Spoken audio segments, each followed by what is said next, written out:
Здравствуйте, меня зовут Вячеслав Зиновьев. Мы находимся на объекте, где продолжаем строить камин.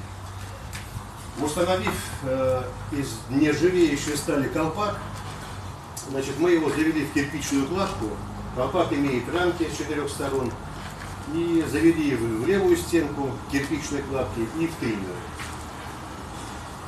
Установили металлоконструкцию. Это для того, чтобы зафиксировать кирпичную дымовую трубу, на которой уже будет опора правого ближнего угла дымовой кирпичной трубы.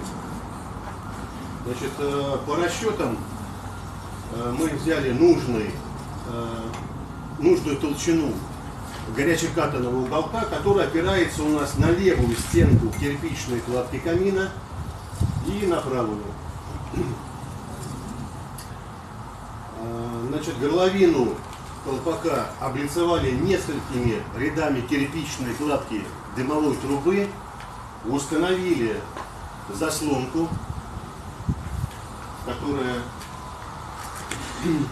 у нас будет, ручкой мы видим с правой стороны, и пойдет уже кирпичная кладка у нас несколько рядов, после чего дымоход кирпичный будет загильзовываться нержавеющей трубы, которую мы с вами видим.